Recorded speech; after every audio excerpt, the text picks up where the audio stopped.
아버지, 어두운 세상 가운데 헤매다가 영원히 죽을 수밖에 없는 저희들을 위해서 하나님의 사랑으로 우리를 사랑해 주시고 아들을 십자가에 내어 주셔서 우리의 죄를 용서해 주시고 부활하시어 부활 소망을 주심으로 모든 일에 소망을 갖고 살게 해 주심을 감사합니다. 예수님은 우리를 구원하기 위하여 십자가에서 고난을 당하셔 죽으셨지만 그래서 우리를 구원해 주셨는데 우리는 주님을 위해서 무엇을 했습니까?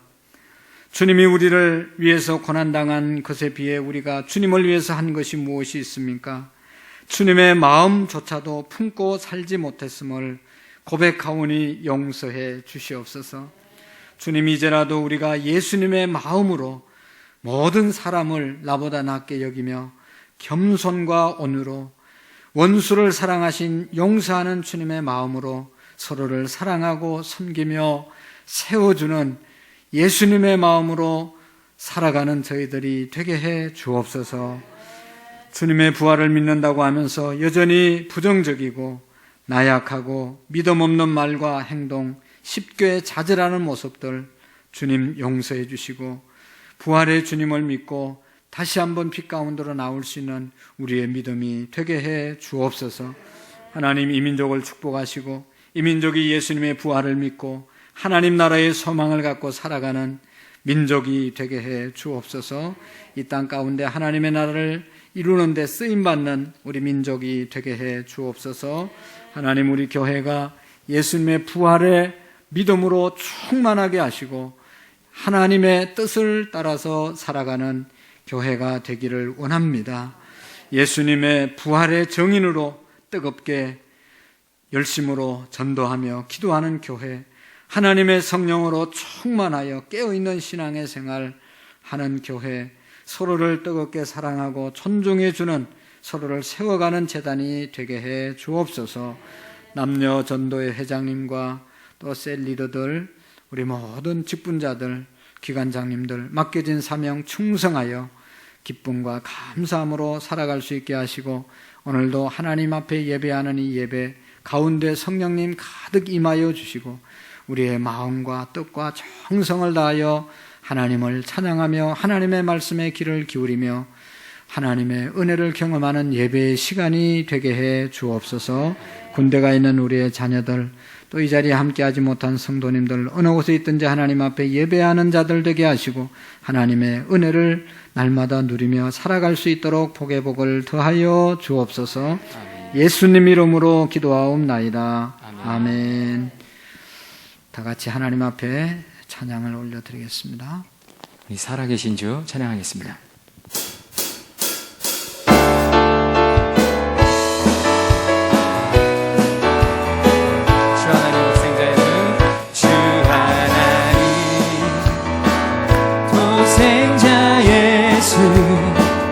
날 위하여 오시었네. 내 모든 죄 용서하시고 죽음에서 부활하신 나의 구세주, 살아계신 주, 살아계신 주, 나의 참된 소망, 걱정 근심 전혀 없네. 사랑의 주, 내 갈 길은 너 아니. 내 모든 삶의 기쁨 늘 충만하네. 주 안에서 거듭난 생명 도우시는 주의 사랑, 참 기쁨과 확신 가지고 예수님의 도우심을 믿으며 살리. 살아계신 주, 나의 참된 소망, 걱정 근심 전혀 없네. 사랑의 주, 내 갈 길은 너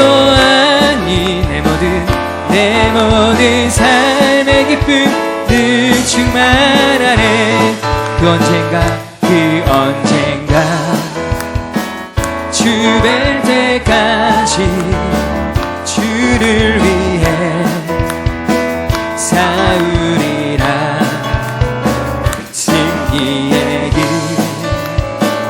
멀고 험해도 주님께서 나의 앞길 지켜주시리. 살아계신 주, 살아계신 주, 나의 참된 소망, 걱정 근심 전혀 없네. 사랑의 주내 갈 길이 또 아니 내 모든 삶의 기쁨 늘 살아계신 주, 살아계신 주, 나의 참된 소망, 걱정 근심 전혀 없네. 사랑의 주내 갈 길은 너 아니 내 모든 삶의 기쁨 늘 충만하네.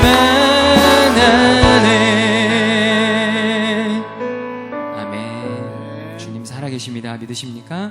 아멘. 예, 다음에 부를 곡은 주님의 고통이라는 곡입니다. 처음 불러보는 것 같은데요. 부활절인데 웬 뜬금없이 주님의 고통이냐라고 하실 수가 있는데, 찬양을 준비하면서 많이 묵상을 했습니다.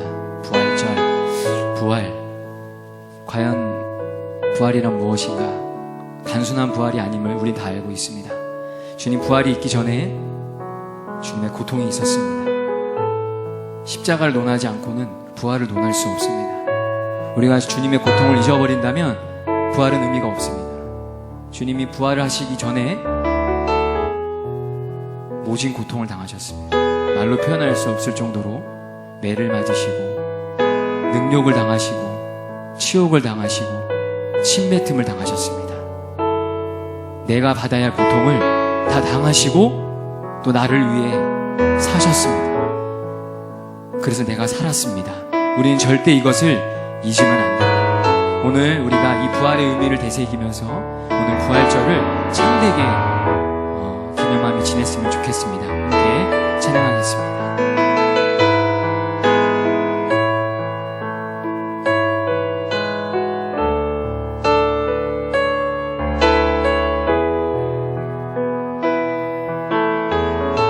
주님이 결박당하실 때, 주님이 결박당하실 때 나의 마음 괴로워하고, 주님이 매 맞고 능욕 당하실 때 나 어찌할 줄 몰랐으며, 주님이 채찍으로 맞으실 때 내 눈에 눈물이 고여 흐르며, 주님이 못 박힐 때 내가 흔들리며 내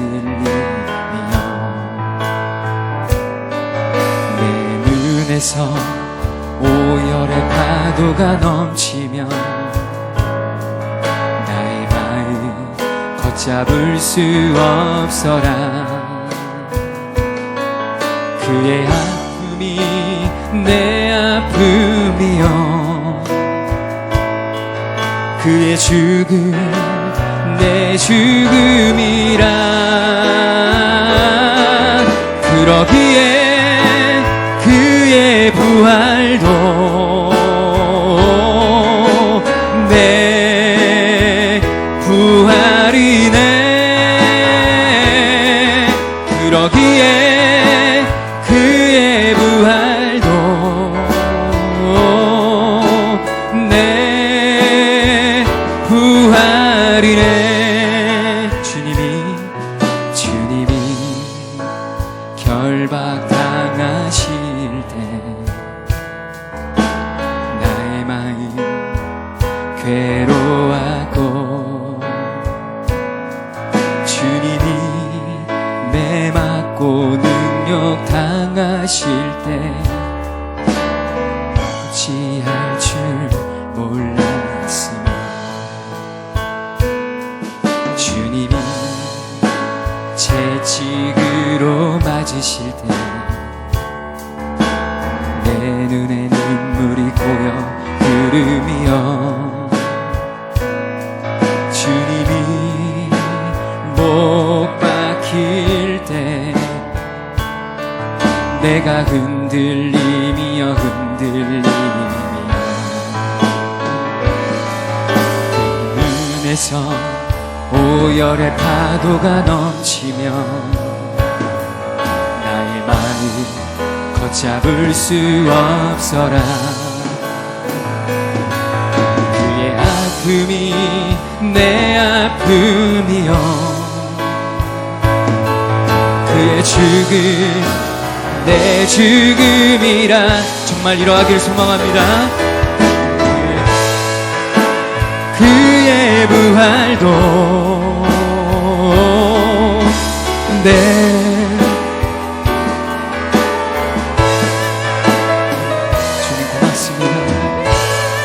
주님 감사합니다 부활도 내 부활이네 그러기에 그의 부활도 내 부활이네 그러기에 그의 부활도 내 부활이네 원수를 다 이기고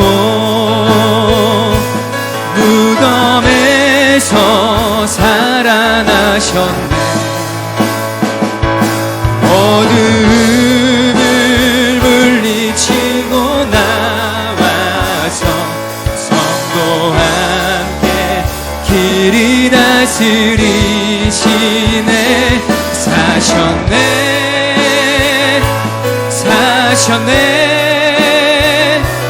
예수 다시 예수님이 사셨습니다 사셨네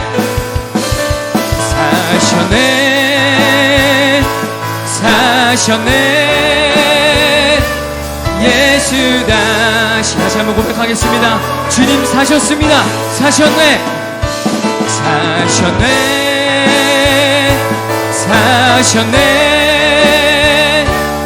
예수 다시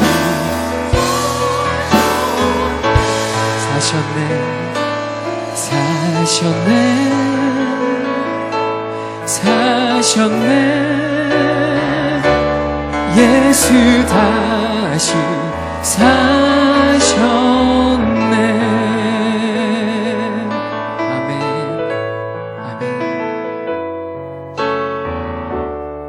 다 같이 자리에 앉으시겠습니다. 한 주간을 돌아보면서 하나님 앞에 부활의 소망 주심을 감사하고 예수님의 마음 품지 못하고 살아갔던 것 있으면 회개하며 하나님의 더 큰 성령의 충만한 은총으로 부활의 증인으로 살아갈 수 있도록 위해서 한 1, 2분 동안 하나님 앞에 간절히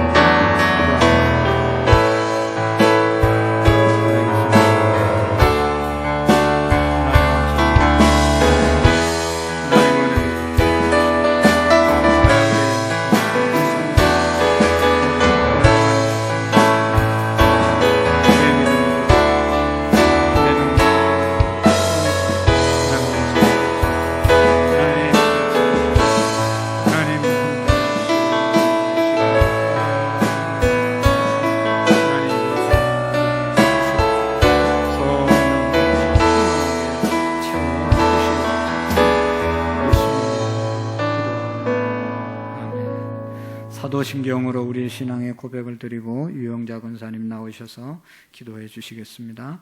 나는 전능하신 아버지 하나님 천지의 창조주를 믿습니다.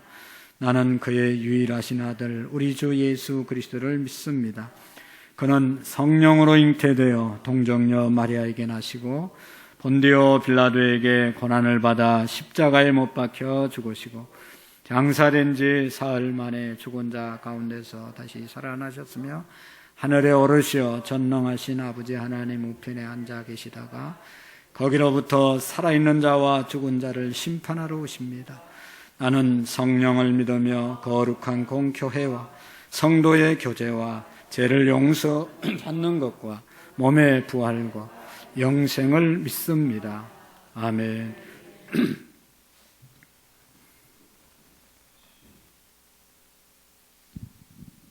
사랑의 하나님, 오늘 주님의 부활의 소식이 온 세상에 전파하게 하옵시고 주님께 영광과 존귀와 찬양만 하게 하옵소서. 아멘. 살아계신 주님 감사합니다. 우리 죄를 사하시려고 십자가에 피 흘려 못 박혀 죽으시고 사흘 만에 부활하신 주님, 아버지 우리들을 믿습니다. 주님 사랑합니다. 오늘 거룩한 부활주일에 주님 부활하심을 찬양하며 신령과 진정으로 주님께 예배를 드립니다.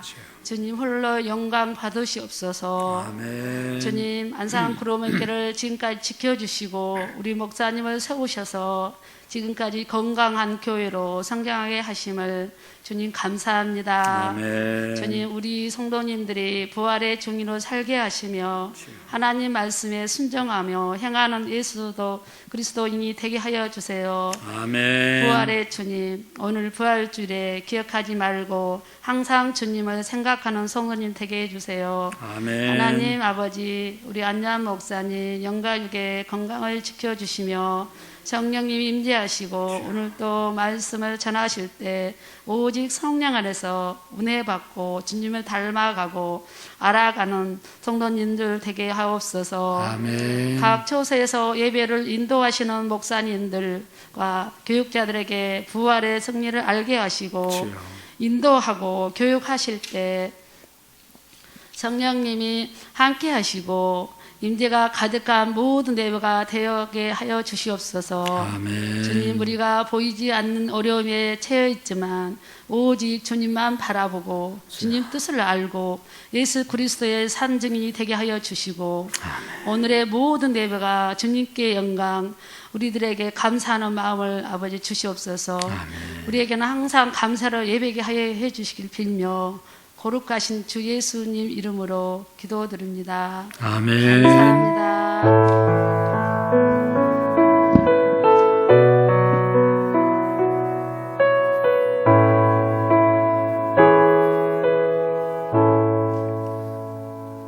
대단히 감사합니다. 하나님의 말씀 요한복음 20장 우리 다 같이 1절 말씀부터 10절 말씀까지 교독으로 읽으시고 우리 찬양대 나오셔서 하나님께 찬양으로 영광을 올려드리겠습니다. 요한복음 20장 1절 말씀부터 10절의 말씀까지를 교독으로 읽도록 하겠습니다. 안식 후 첫날 일찍이 아직 어두울 때 막달라 마리아가 무덤에 와서 돌이 무덤에 옮겨진 것을 보고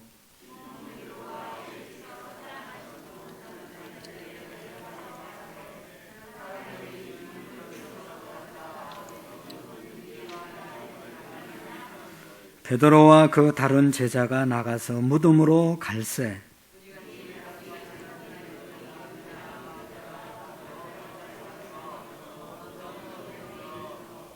구부려 세마포 놓인 것을 보았으나 들어가지 아니하였더니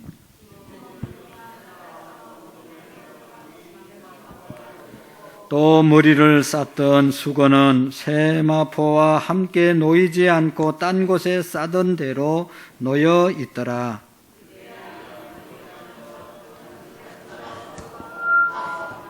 그들은 성경에 그가 죽은 자 가운데서 다시 살아나야 하리라 하신 말씀을 아직 알지 못하더라. 아멘. 찬양대 찬양으로 찬양대 하나님께 영광 드리겠습니다.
부활의 주님께 감사와 찬양과 영광을 드립니다.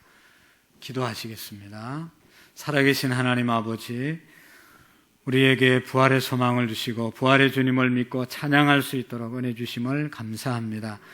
우리 찬양단이 다시 하나님 찬양대가 새로워지게 하시고 더욱 부흥하여 하나님의 이름을 높이 찬양하기에 조금도 부족함이 없도록 도와주시옵시고, 찬양한 우리 모두에게 하늘의 은혜가 있게 해주시고 날마다 찬양의 삶을 살아가는 우리 모두가 되게 해 주시옵시고, 이 시간도 주의 말씀 함께 나눌 때 은혜가 되게 하시고 하나님의 말씀이 믿어지고 우리의 삶에 실천되어지는 복의 주인으로 살아갈 수 있도록 은혜를 베풀어 주옵소서.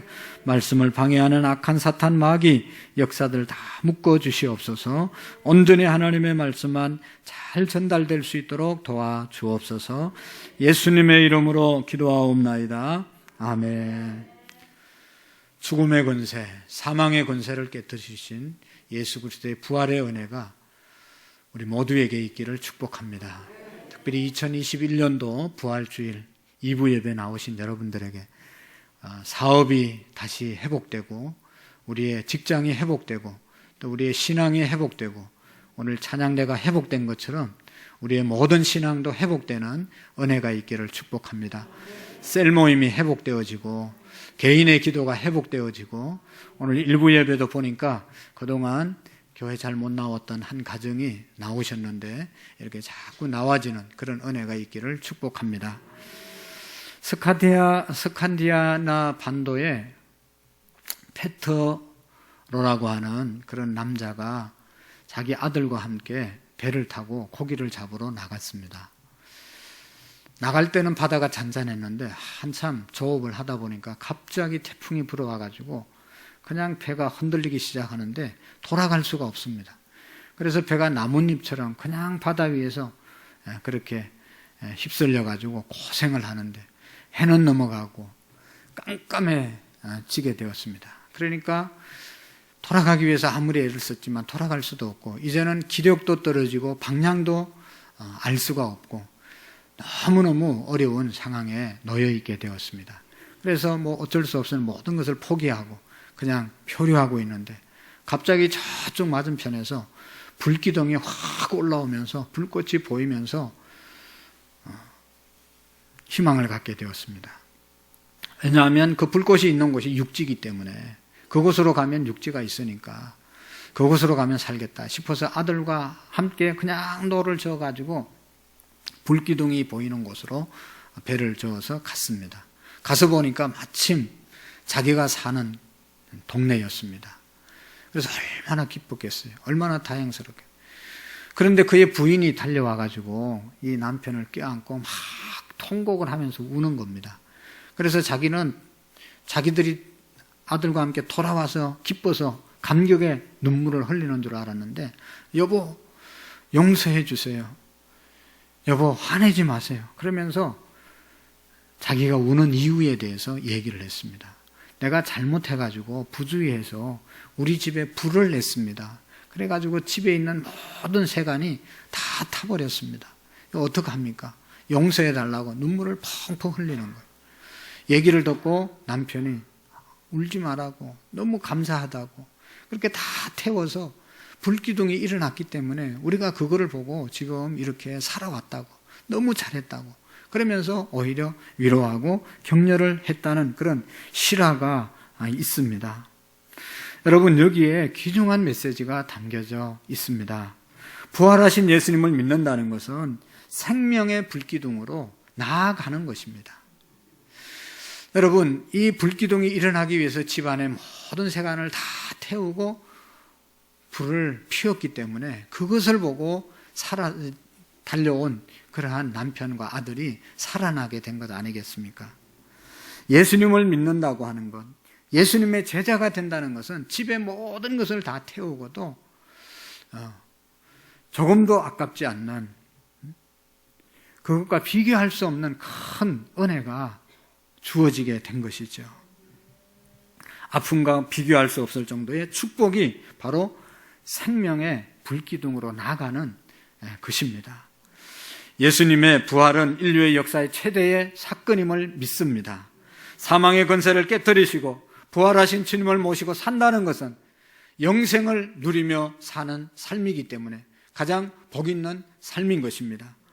영생의 소망을 품은 사람은 삶의 가치가 다릅니다. 하늘의 소망을 두는 그리스도인은 인생의 작은 문제 때문에 낙심하거나 마음을 빼앗기지 아니하고 늘 하늘의 소망을 갖고 전진하며 살아가게 됩니다. 세상 일 때문에 쉽게 절망하지 아니하고 좌절하지 아니하고 무너지지 아니하고 낙심하지 않고 사는 사람이 영생, 예수님의 부활을 믿고 살아가는 삶인 것입니다. 그래서 죽음을 두려워하지 않습니다.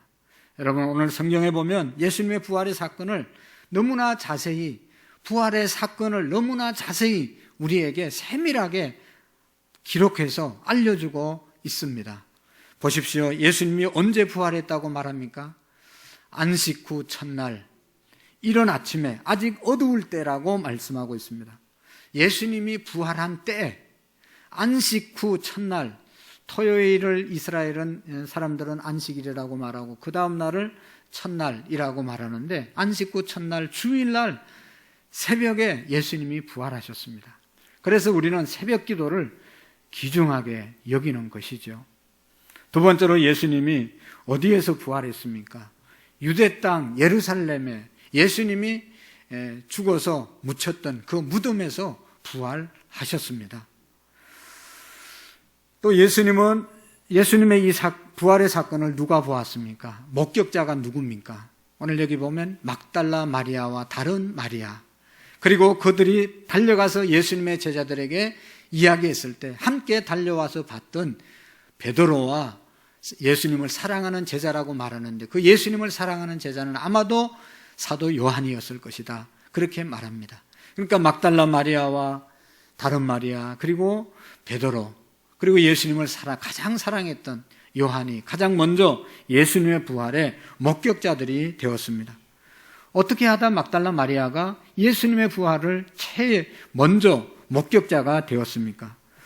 예수님의 무덤의 향유를, 예수님의 무덤에서 예수님에게 가서 예수님의 시신에 향유를 발라주려고 마리아가 그 향유를 가지고 예수님의 무덤에 갔다가 예수님의 무덤이 돌무덤으로 막아놨는데 그 돌이 옮겨진 모습을 보고 그리고 돌아와서 다른 제자들에게 말씀해서 막달라 마리아가 제일 먼저 예수님의 부활을 만나게 된 것입니다.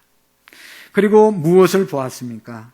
예수님이 묻혀있던 돌무덤 열려 있었고 무덤이 비어 있었고 그 안에 예수님의 시신이 쌓여있던 세마포와 예수님의 머리를 쌌던 수건이 가지런히 놓여있는 그런 무덤 안의 모습을 보게 되었습니다. 여러분, 언제 누가 무엇을 어떻게 했냐 아주 구체적으로 오늘 기자는 기록하고 있습니다.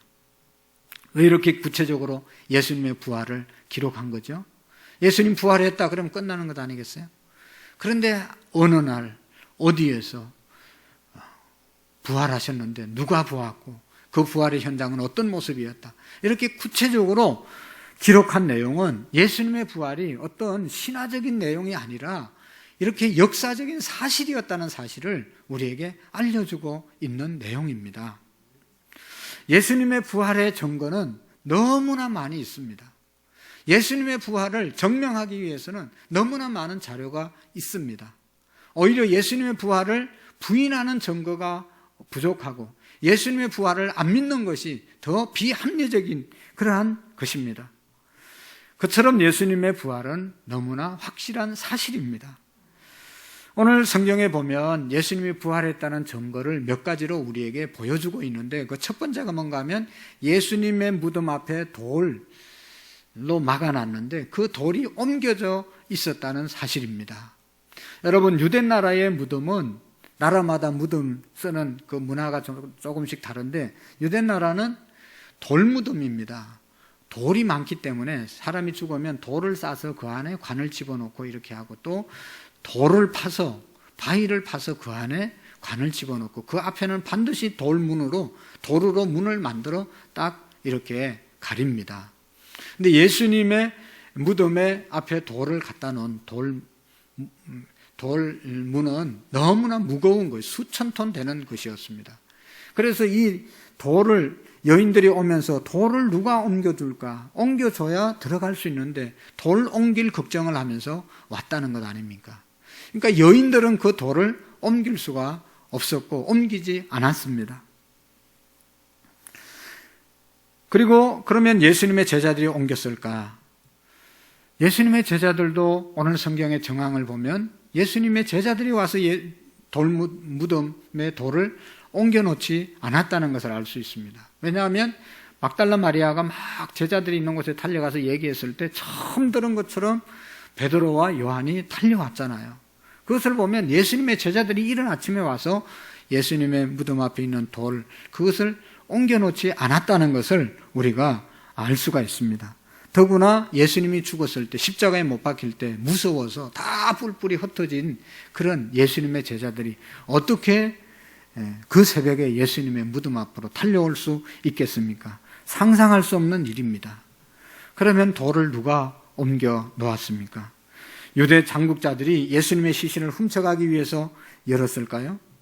이건 역시 있을 수 없는 일입니다. 왜냐하면 예수님께서 이 땅에 계실 때 내가 다시 부활하리라 제자들에게 여러 번 말씀했잖아요. 그래서 그 소문이 퍼져나왔어요. 그래서 유대인들은 예수님이 그 한 말을 그게 있을 수 없는 일인데 그걸 사실처럼 하려고 거짓을 꾸밀 수도 있다. 제자들이 예수님의 시신을 훔쳐가서 예수님 부활했다고 말할 수도 있으니 무덤을 철저하게 잘 지켜야 된다. 그런 일들이 일어나지 않도록 철저하게 지키라. 그렇게 요구하고 그것을 옆에서 지켜보던 사람들이 유태인들이지 않습니까? 그런 사람들이 어떻게 예수님의 무덤의 돌을 옮길 수 있겠습니까? 있을 수가 없는 것이죠.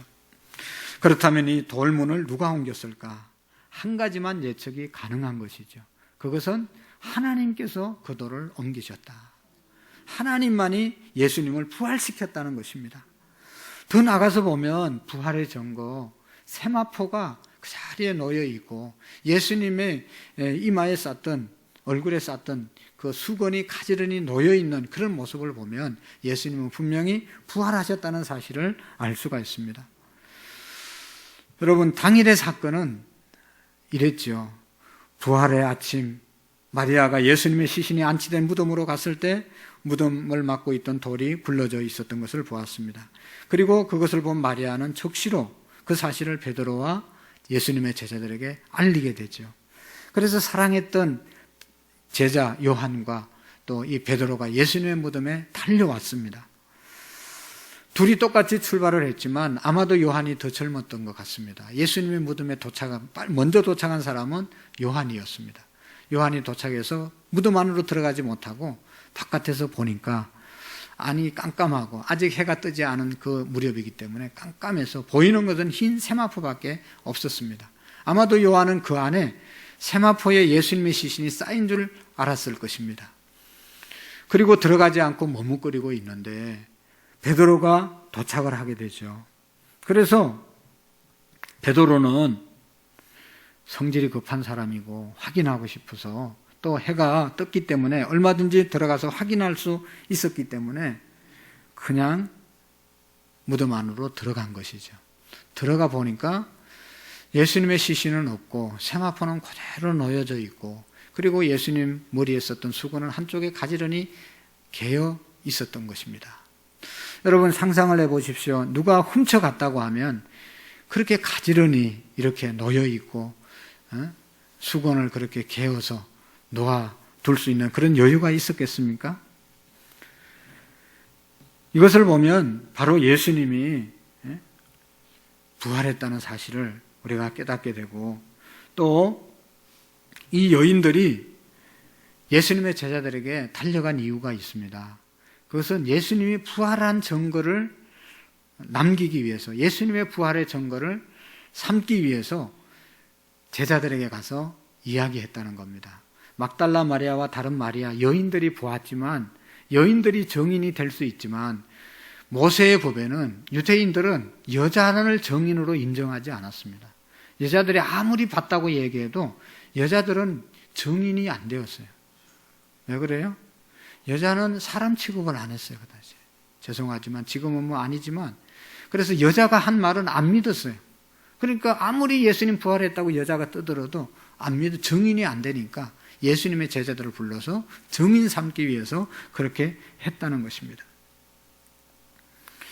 무덤이 열렸다는 소식을 들었을 때 베드로와 요한이 무덤을 향해서 달려와서 확인을 하고 확인한 결과가 세마포가 그 자리에 놓여 있는 것을 보면 예수님이 부활한 것 외에는 다른 방법을 설명할 길이 없었던 것이죠.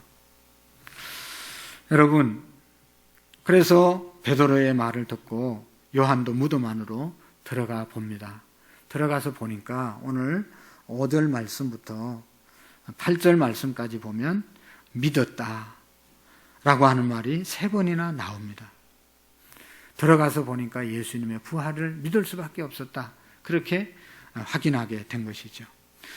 여러분, 예수님께서 부활하셨을 때 한 가지 헛소문이 퍼지고 있었습니다. 그것은 예수님의 제자들이 예수님의 시신을 도둑질해 갔다 하는 그런 소문이었습니다. 왜 이 소문이 났는가 하면 마태복음 28장 11절의 말씀에 보면 훔쳐갔다 하는 거짓 소문을 퍼뜨리게 했습니다. 이런 예수님의 부활을 부정하기 위해서 예수님의 대적들이 꾸며낸 거짓 소문이었습니다. 그러나 부활 당시 현장의 모습은 결코 누군가가 시신을 훔쳐갈 그런 모습이 아니었습니다. 만일 제자들이 예수님의 시신을 훔쳐갔다면 언제 단단히 묶여있던 이 시신이 쌌던 천을 걷어내면서 훔쳐갈 수 있었겠습니까? 그리고 머리에 쌌던 그 수건을 어떻게 그렇게 정리하고 훔쳐갈 수 있었겠습니까? 이것만 보더라도 시신을 훔쳐갔다는 주장은 설득력이 없다는 것을 우리가 알 수가 있습니다. 그리고 예수님의 부활의 증거 중에 가장 확실한 것은 목격자인 것이죠. 예수님의 부활을 목격한 사람들이 있었다. 오늘 요한계시록 20장을 기록한 목적이 무엇이겠습니까? 예수님은 분명히 부활했고 예수님의 부활을 목격한 사람이 바로 막달라 마리아와 또 다른 마리아 그리고 베드로 또 요한이라고 하는 사실을 말씀해 주고 있습니다. 아무리 돌이 무덤에서 옮겨져 있고 세마포가 고자리에 가지런히 놓여 있고 하더라도 본 사람이 없으면 이걸 확실하게 믿기가 쉽지 않잖아요.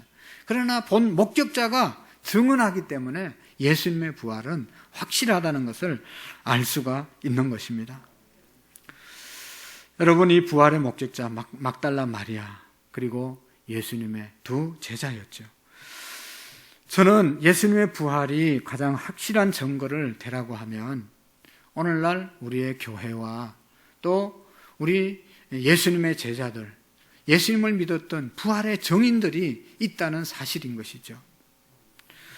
예수님의 부활을 증거하다 순교한 수많은 사람들이 있는 것이죠. 예수님의 부활 증거하다가 죽은 사람들이, 목숨을 빼앗긴 사람들이 얼마나 많습니까? 순교당한 사람들이 얼마나 많습니까? 예수님의 부활 믿는다고 교회를 얼마나 핍박했습니까? 그러나 여전히 교회는 부흥하고 교회는 계속 새로워지고 있는 것입니다. 이것이 부활의 증거가 아니겠습니까? 예수님의 부활이 거짓이었다면 거짓을 위해서 죽는 사람이 누가 있겠습니까? 한두 사람은 속아서 죽을 수 있겠지만 수천 년 내려오면서 거짓을 위해서 죽을 사람이 누가 있겠습니까? 예수님의 부활은 확실하고 역사적인 증거이고 이 부활의 소망이 우리에게 가득하기 때문에 예수님의 부활을 증거하다 죽는 것, 순교하는 것 아니겠습니까? 예수님은 자신이 예언한 것처럼 분명히 부활하셨습니다. 우리는 예수님의 부활을 의심 없이 믿습니다. 믿으시는 은혜가 있기를 축복합니다. 여러분, 한때 석가모니의 뼈가 발견되었다고 인도를 위시해서 불교 국가에서 굉장한 일이 일어난 것처럼 떠들썩했던 적이 있습니다. 석가모니의 이 유명한 뼈들을 잘 진열해 놓고 수백만 명의 인도 사람들과 그를 믿는 사람들이 우리 식으로 말하면 예배하러, 경배하러 그의 뼈 앞에 수많은 사람들이 모여가지고 경의를 표하고 시가 행진했습니다. 많은 사람들이 그 뼈 앞에 경배를 드렸습니다. 그 모습을 보고 있던 한 기독교 선교사가 이런 말을 했습니다. 만약에 저들이 예수 그리스도의 뼈를 하나라도 발견할 수 있었다면 기독교는 산산조각 나고 말았을 것이다 라고 말했습니다.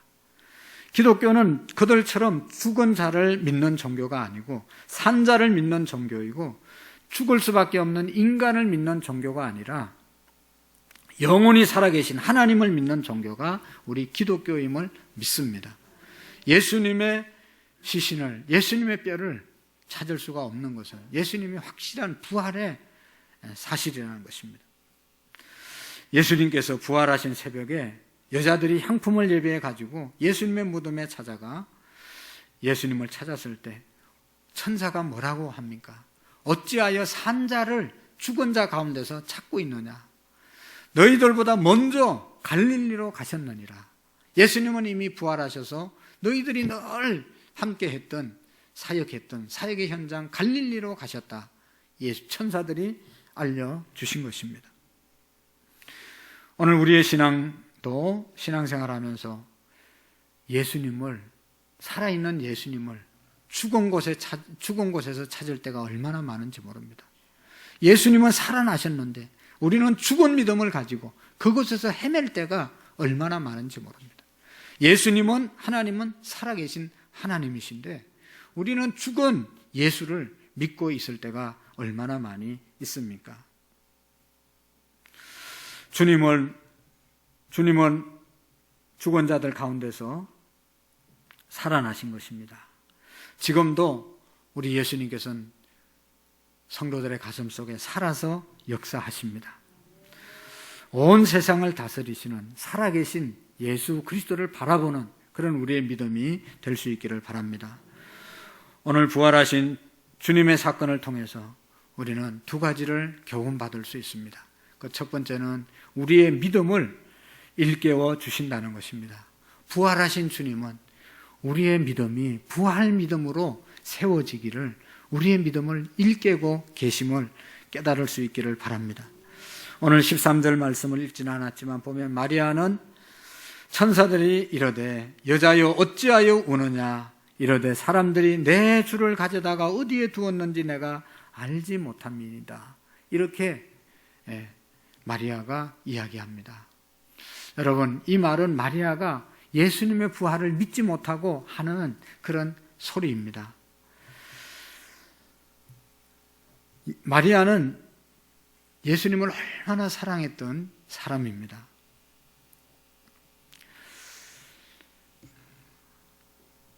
그러나 예수님의 부활을 믿지 못한 여인이었습니다.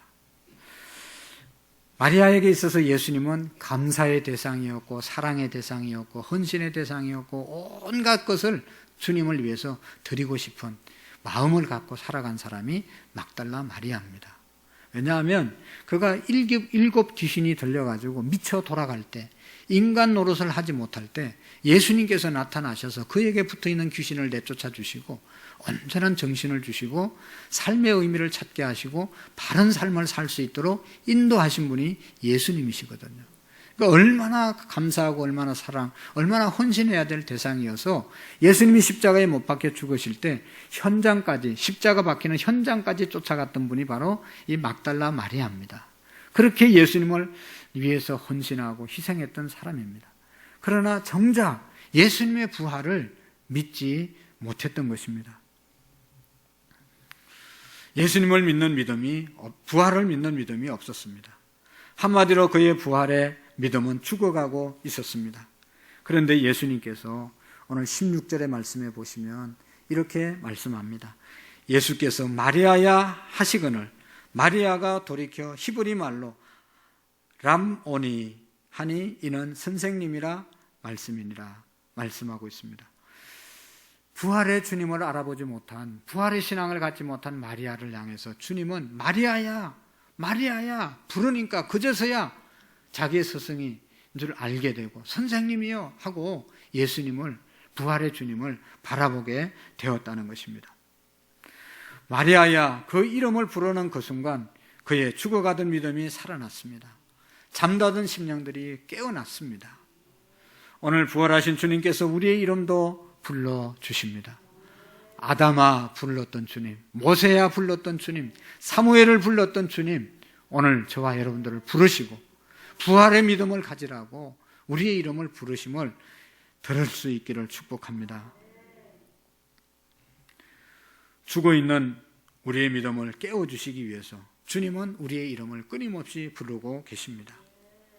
우리 주님은 시리에 빠졌던 엠마오로 내려가던 제자들을 찾아가셔서 믿음을 회복시켜 주시듯이 오늘 우리를 만나시기를 원하시고 우리를 만나셔서 우리의 믿음을 회복시켜 주시기를 간절히 원하고 계십니다.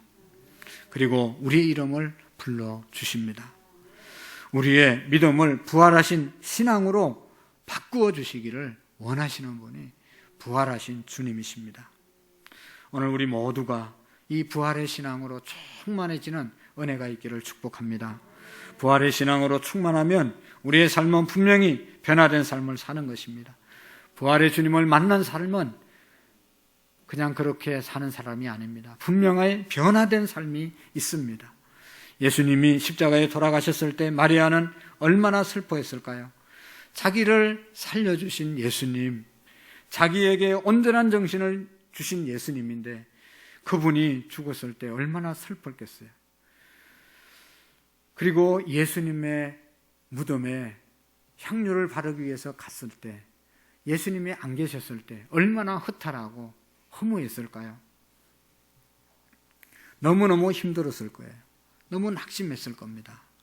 그러나 부활하신 주님을 만났을 때는 그 모든 슬픔과 그 모든 절망과 그 모든 낙심이 변해서 희망으로 기쁨으로 변화된 줄로 믿습니다.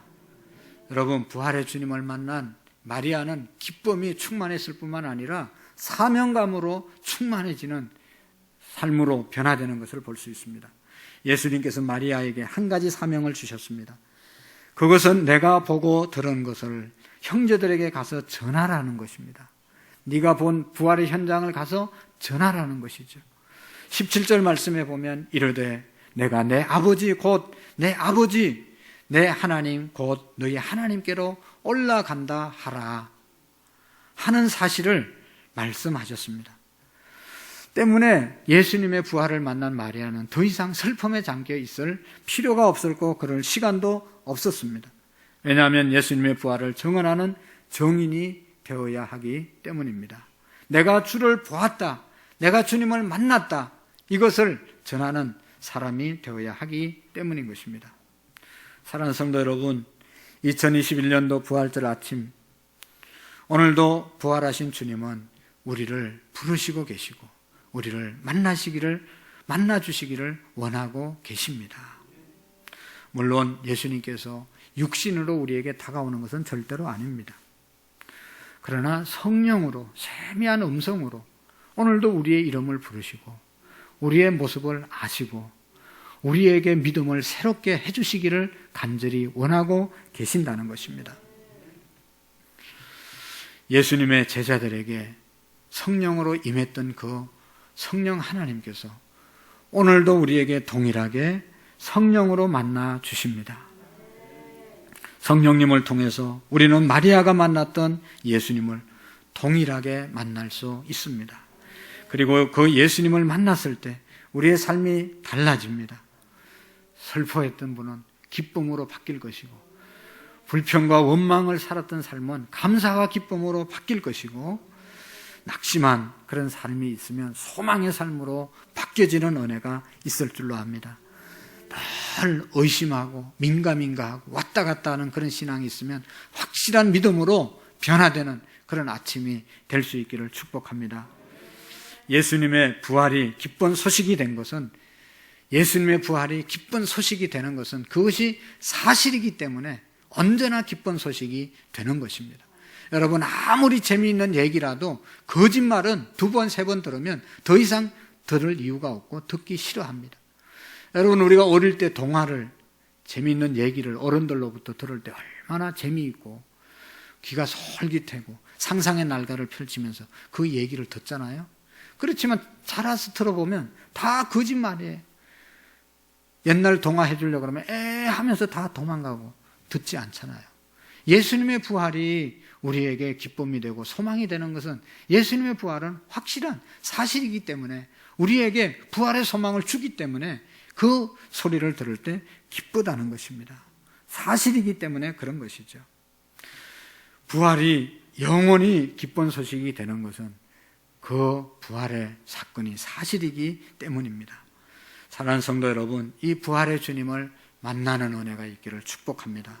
부활의 주님의 음성을 들을 수 있기를 축복합니다. 저는 어릴 때부터 예수님을 믿었기 때문에 부활절을 수없이 맞이하면서 당연히 예수님은 부활했지, 당연히 우리도 부활하지, 당연히 나도 부활하지, 그런 생각으로 신앙생활하고 부활주의를 맞이했습니다. 그러나 여러분, 그 부활의 주님이 정말로 나와 무슨 상관이 있는가?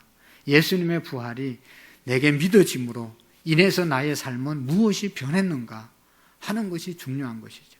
나 부활의 주님 믿어, 머리로 믿고 공부해서 교리적으로 예수님은 분명히 오늘 본문의 사건 같은 사건 기록이 있기 때문에 예수님 부활했어, 믿어. 믿지만, 믿는다고 말하지만 우리의 삶은 아직도 예수님의 부활의 삶을 살아가지 못하는 부분은 없습니까? 반드시 예수님의 부활을 믿는 자는 삶의 변화가 일어납니다. 예수님의 제자들 보세요. 여러분, 예수님 부활하신 사실을 알고 난 다음에, 그들이 성령 받고 난 다음에 가만히 있지를 못하잖아요. 예수님 십자가에 못 박아 돌아가실 때는 다 도망가고 문걸어 잠그고 피해 있었지만 부활하신 예수님 찾아오시고 만나주시고 오순절날 성령 받고 난 다음에는 부활하신 예수님 전거하다 다 순교의 자리까지 나아가게 되는 것을 볼 수가 있습니다. 내가 부활의 주님을 만났다고 선포하고 부활의 주님과 자기의 목숨을 바꾸는 사람들이 되었습니다. 여러분, 우리나라도 1985년 4월 5일 부활주일날 오후 3시에 제물포 앞바다에 전기선 한 척이 들어왔습니다. 한국의 최초의 선교사 아펜셀러와 언더우드 선교사가 들어오게 된 것이죠. 27살 청년 아펜셀라, 언더우드가 들어오면서 그들은 이렇게 첫 발을 한국 땅에 디디면서 기도했습니다. 우리는 부활절 주일에 이곳에 도착했습니다. 이날 죽음의 철장을 부수신 주님께서 이 백성을 얼매고 있는 줄을 끊으시고 그들로 하나님의 자녀들이 누리는 빛과 자유를 얻게 하옵소서. 기도하면서 그들의 발을 내디디고 부활의 주님을 이 땅 가운데 전거했습니다. 가장 젊었을 때, 가장 잘 나갈 때, 인생에 있어 황금기를 부활의 주님 전거하다가 우리나라에 와서 아펜셀라는 44세 때 목포 앞바다에서 배가 침몰할 때 순교했습니다. 젊은 우리 나라를 위해서, 복음을 위해서 예수님의 부활을 전가하다 간 고결한 청년들입니다. 그토록 그들이 원했던 것은 조선 땅에 복음화, 예수님의 부활이 충만해지기를 원했던 겁니다. 여러분, 왜 그랬죠? 예수님의 부활을 경험했기 때문에, 예수님의 부활을 믿었기 때문에, 성령으로 충만했기 때문에 그 일을 감당하게 된 것입니다. 우리는 수십 년 동안 우리 교회가 27년, 28년을 차를 맞이하고 있는데 28년 동안 예수님의 부활절 우리가 예배를 드렸습니다. 그 예배드린 예수님의 부활, 예배드리고 끝나는 것 아무런 의미가 없는 것이죠. 예수님의 부활이 나의 부활이 되고 나의 부활이 나의 가슴 속에서 살아서 역사해서 부활의 정인으로 살아가는 그런 은혜가 2021년도 부활절에 있어지기를 축복합니다. 기도하시겠습니다. 하나님 아버지, 감사합니다. 정말로 소망 없이 어두운 가운데 헤매다 죽을 수밖에 없는 저희들 십자가의 보혈로 속량해 주시고 부활하여 우리에게 부활의 소망을 주심을 감사드립니다. 주님, 우리 교회가 부활의 사실을 확실히 믿고 전하는 교회가 되게 해 주시고 우리 모든 성도들의 마음속에 부활하신 주님 충만하게 임하여 주시고 성령 충만함으로 부활의 정인의 삶을 살아가는 우리 모두가 되게 해 주옵소서. 이 땅 가운데 예수님의 부활이 충만하게 전파되어지게 하시고, 그래서 두렵고 떨리는 그 마음들이 평화와 기쁨으로 가득 넘치게 해 주옵소서. 예수님의 이름으로 기도하옵나이다. 아멘. 우리 다 같이 찬송가 161장으로 하나님께 영광을 올려드리겠습니다.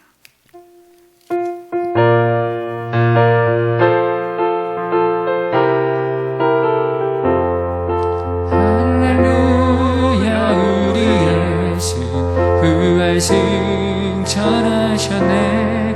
세상 사람 찬양하니 천사와 답하도다. 구주 예수 부활하사 사망 권세 이겼네. 구주 예수 부활하사 사망 권세 이겼네. 할렐루야. 우리 예수 왕이 되시고 우리들의 중보 되신 성령 증거하시네. 구주 예수 부활하사 처음 열매 되셨네. 구주 예수 부활하사 처음 열매 되셨네. 할렐루야. 우리 예수 금과 티가 없도다. 무덤 속에 있는 죄인 주가 일으키시네. 구주 예수 부활하사 영광 주러 오시네. 구주 예수 부활하사 영광 주러 오시네. 살아계신 하나님 아버지, 우리에게 부활의 소망을 허락해 주시고 절망 가운데 있는 저희들을 소망으로 인도해 주심을 감사합니다. 두려움이 많고 고난이 많고 어려운 일들이 많이 있지만 부활의 주님을 믿을 때 이 모든 것들을 우리가 극복하고 기쁨으로 감사함으로 살아갈 수 있음을 허락해 주심을 감사합니다. 성령님 우리에게 임재해 주셔서 우리 교회에 충만하게 임재하셔서 우리 교회가 부활의 공동체가 되게 하시고 부활의 정인의 공동체로 세워질 수 있도록 은혜와 복을 내리워 주옵소서. 이 시간도 하나님의 은혜, 예수님의 사랑 감사해서 마음껏 주님 앞에 기쁜 마음으로 예물을 올려드립니다. 이 예물을 통해서 하나님 영광 받으시고 하나님 나라의 확장에 쓰임받게 하시고 예수님의 부활을 증거하는 데 쓰임받는 물질이 되게 해 주옵소서. 하나님의 나라와 하나님의 의를 먼저 구하는 우리의 믿음이 되게 해 주옵시고, 하나님 경영하는 사업장들, 성도님들이 잘 경영할 수 있도록 지혜를 주시고, 하나님 세상에 믿지 않는 사람들보다 더 지혜롭게 하나님 앞에 쓰임받는 풍성한 사업장이 되게 해 주시옵시고, 직장생활 하시는 우리 모든 성도님들 그 직장에서 요셉처럼 야곱처럼 축복의 통로로 쓰임받게 하시고 생명의 부양자로 쓰임받는 직장인들 되게 해 주시옵시고, 그래서 그 직장을 보고 마는데 조금도 부족함이 없도록 하나님 은총을 베풀어 주옵소서. 육신이 연약한 자들, 또 군대가 있는 자녀들, 또 해외에 나가 있는 자녀들, 여러 곳에 흩어져 있는 우리의 자녀들, 신명기에 있는 말씀처럼 하나님을 잘 섬기는 자녀들 되게 해주시고 다음 세대가 우리 교회 안에 든든하게 세워질 수 있도록 하나님 우리가 중보 기도자들이 되게 하시고 이 일에 일선에 있는 교사들 또 우리 교육자들을 축복해 주시고 저들의 영혼들을 세워가기에 부족함이 없도록 복의 복을 더하여 주옵소서. 감사합니다. 축복합니다. 특별히 고난주간 부활주일 꽃꽂이를 하나님께 드리고 또 하나님 감사의 제목이 있어 하나님 앞에 성도들과 함께 감사의 떡을 나누는 성도의 가정을 축복해 주시고 모든 일에 서로의 기쁨 또 아픔을 함께 나누는 우리 귀한 성도님들 되게 해 주옵소서. 예수님 이름으로 기도하옵나이다. 아멘. 옆사람과 한번 인사하겠습니다. 부활의 기쁨으로 삽시다. 부활의 능력을 전거합시다. 감사합니다. 광고 말씀 몇 가지 드리겠습니다. 오늘 오후 예배는 우리 교회에서 드리지 않고 안산시 기독교 청년합회 연합예배로 안산 빛나교회에서 4시에 드립니다. 그곳에 가서 예배 드릴 수 있기를 바라고, 우리 교회에서 안내위원, 헌금위원을 맡아주신 분들은 2시 45분에 교회에서 출발할 테니까 2시 45분까지 교회로 오시고 나머지는 각자 가시면 되겠습니다.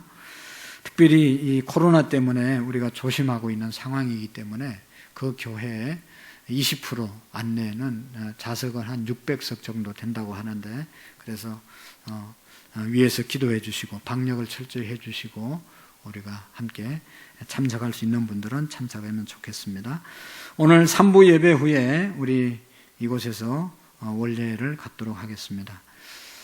우리 권사님들이 부활의 기쁨을 함께 나누기 위해서 이 주변에 계란을 어저께 돌리고 오늘 우리 성도님들에게 2개씩 나눠주는데, 하나는 본인이 드시고 하나는 꼭 다른 교회 안 다니는 분들 나누어 줬으면 좋겠습니다. 그러면서 예수님의 부활의 기쁨을 함께 나눌 수 있기를 바랍니다. 양육반 제자 대학 양육반 모집합니다. 그리고 출산한 우리 성도님들이 있습니다. 김상민, 김보미, 김우란, 김미희. 특별히 김미희 자매는 우리 반주를 오랫동안 했는데 쌍둥이를 낳아서 위에서 기도해 주신 분들도 계시고 감사해서 오늘 나가실 때 떡을 여러분들에게 준비해서 드립니다.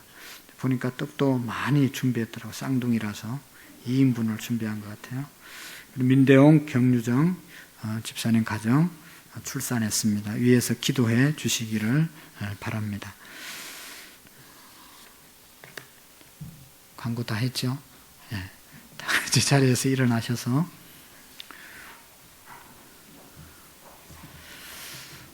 우리 찬양 드리고 하나님 앞에 축도하고 마치겠습니다.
모습보다 중심이 주를 향한 교회, 주님이 피로 사신 아름다운 교회, 서로 사랑함으로 하나 되는 교회, 주님이 머리 되신 거룩한 교회, 우리 함께 만들어 가요.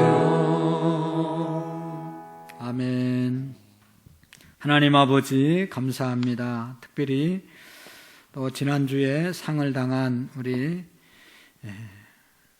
성도의 가정이 있습니다. 집사님 김원영 집사님 가정 또 위로해 주시고, 또 하나님 아버지 귀한 출산을 해서 감사해서 또 제공하는 우리 권사님 가정 축복해 주시고, 또 하나님 권사님들이 부활절 기념해서 드리는 귀한 선물들 우리 모두가 마음속에 감사함으로 간직하게 하시고, 하나님의 은혜를 함께 나누는 우리의 삶이 되게 해 주옵소서.